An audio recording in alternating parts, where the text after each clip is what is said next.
अस्सलामुअलैकुम नाजरीन। क्या उमर बे शहीद हो जाएंगे? इसके अलावा क्या बहादुर बे भी शहीद हो गया? क्या उस वक्त उमर बे कबीले में मौजूद नहीं थे जब जामुहा ने कबीले पर हमला किया? अब उस्मान बे का अगला कदम क्या होगा?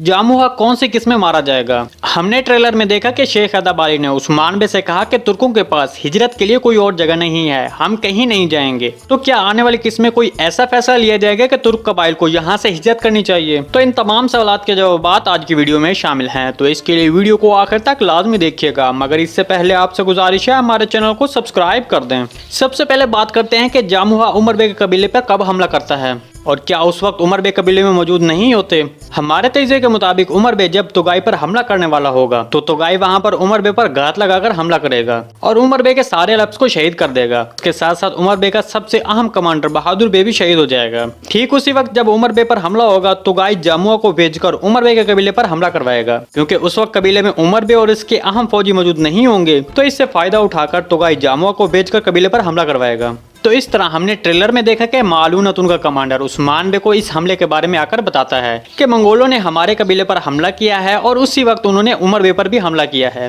तो इस बात से तो जाहिर होता है कि उमर बे और कबीले पर हमला एक ही वक्त में हुआ है। आपका इसके बारे में क्या ख्याल है कॉमेंट सेक्शन में जरूर बताइएगा। जबकि जामुआ के सीरीज में हलाकत के बारे में बात की जाए तो वो आने वाली 59 किस्त में नहीं मारा जाएगा, क्योंकि 59 किस्त के आखिर तक उस्मान बे मंगोलों पर हमले की मनसूबाबंदी करेगा। आने वाली 60 किस्त चूंकि सीरीज के हवाले से बहुत अहम साबित होगी, उसमें उस्मान बे अपने मंसूबे के तहत मंगोलों पर एक जबरदस्त हमला करेगा जिसमें मंगोल जामुहा मारा जाएगा। क्योंकि हमने ट्रेलर में देखा कि उस्मान बे ने कहा कि हम तमाम शहीदों का इंतकाम लेंगे। इस हवाले से आपको क्या लगता है कि जामुहा कौन सी किस्म में हलाक होगा? कमेंट सेक्शन में जरूर बताइएगा। दूसरी तरफ हमने ट्रेलर में यह भी देखा कि शेख अदब अली ने उस्मान बे से कबाइल का हिजरत करने के हवाले से बात की। तो इस पर आपको बता दें कि ये बात एक मामूल के मुताबिक होगी। मतलब तुर्क कबाइल पर मंगोलों का हमला होने पर शेख अदब अली उस्मान बे से कहेंगे कि अब हम यहाँ से हिजरत करके कहीं और नहीं जाएंगे, बल्कि हमें इसी जगह को महफूज बनाना होगा। जी दोस्तों, इन तमाम हकाइक के बारे में हमारे साथ अपने ख्यालात का इज़हार लाजमी कीजिएगा। वीडियो अच्छी लगी तो इसको लाइक शेयर और चैनल को सब्सक्राइब करना मत भूलिएगा। मिलते हैं किसी नई वीडियो के साथ, तब तक के लिए अल्लाह हाफिज।